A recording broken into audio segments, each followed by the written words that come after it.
Today I'm going to be putting silicone on my tarp. I have this Siltech silicone seam sealer. I'm going to be applying it to my tarp Ridgeline. I'm hoping to go out tonight, do a overnight, but it looks like it's going to rain halfway through the night. So I'm going to try to put some of this silicone on here to hopefully seal it up so I won't get wet tonight. Anyway, this is what it's going to look like.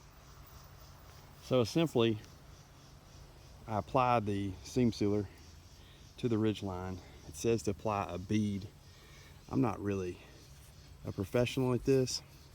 I have a little brush, so I'm just trying to apply a little bit to each seam down the line. Yeah, I know this is gonna look like a mess, but I'm doing enough on each of the seams because it has two seams on the line. I want to make sure I get just enough to make sure that it's waterproof. I go all the way to the middle, and then I've got a good bit of seam here in the middle that I got to deal with.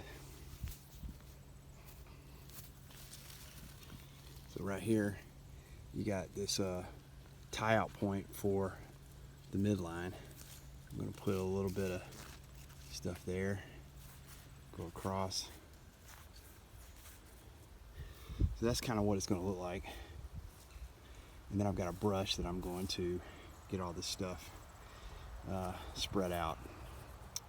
All right, so here we go. So at all the tie out points, trying to spread, taking this little brush and just spreading it out. Too much seam sealer, obviously, but I want to make sure I get it just right and get all the points, prevent any water from coming through there.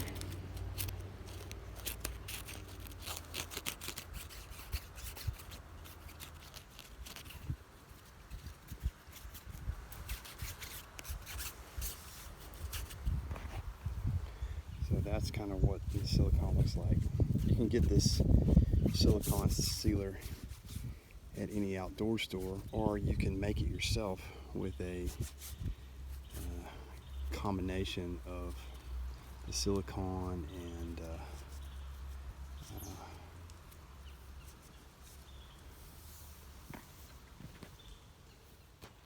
now I've applied a bead of silicone to part of this side, and I'm going to spread it out with the brush and move on.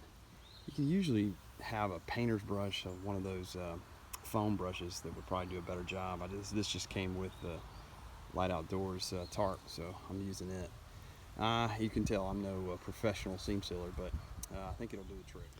So there's the application of the seam seal all across the ridge line. Because this is really the only seam that's going to matter on this tarp, I'm just doing it across the ridge line. Otherwise, the other seams, I'm just adding weight because it's on the edges and not really going to hurt me if it gets wet. But I did apply a good bit of seam seal to this midpoint because there's so many stitching points in there that I'm afraid that water could seep through. Now, it probably looks like a mess, and what I'm going to do is take a towel and go back through and kind of get some of the excess out. But for me, I just want to make sure that this ridge line is completely sealed. So that's what I've done. So I've applied a seam seal Siltech silicone seam sealer to my tent fabric. Well, it's my tarp fabric. I've gone all across the ridge line here. As you can see, the ridge line it would be the most vulnerable point for water to seep through, and especially in this midpoint there, where you can see it's got some points that the stitching is used to if you wanted to do a different configuration. So I've got a lot of seam seal there. I'm going to go back through the seam seal and make sure that I've got it some of the excess off by just taking a sponge and getting some of it off before it dries. But I'm going to let it sit out here for a good couple hours in the shade and the wind, because it was a good day for that to get it dry. And hopefully it'll be seam sealed and I can go out tonight, camp, and not worry about the water. All right. Okay, now so that I've gone ahead and done the ridge line across here, I'm going to take this brush and kind of spread out the silicone to make sure it's all evenly distributed along the ridge line, especially in that middle point right there, to make sure I don't have too much. And I can take some of the excess off with just a rag to get it completely covered through all the seams. So you can see with this brush, I'm able to spread out the seam seal really well to make sure that it's evenly distributed across the ridge line, and all these points of stitching are,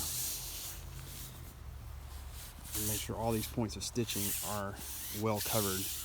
Also, by spreading it out like this, it makes it a little more aesthetically pleasing, because I'm such a novice at this.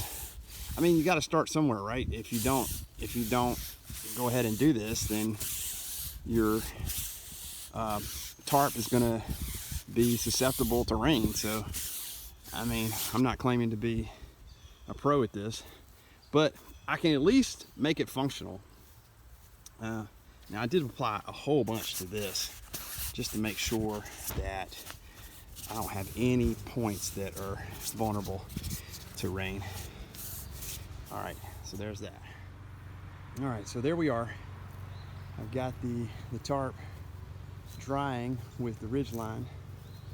As you can see, I've set it up just with some paracord trekking poles, and then I'm going to put my inner bug netting set inside here in a second, and we'll look at that and see how it's going to work. All right, now I've got the Pariah breeze mesh bivy. I've got it set up inside. Now I'm using a piece of Tyvek underneath that, and what you can see is a good bit of space on this side for all my gear. This should come in handy tonight because it's supposed to rain, so I've offset it just a bit to put everything under there, but this will be the setup.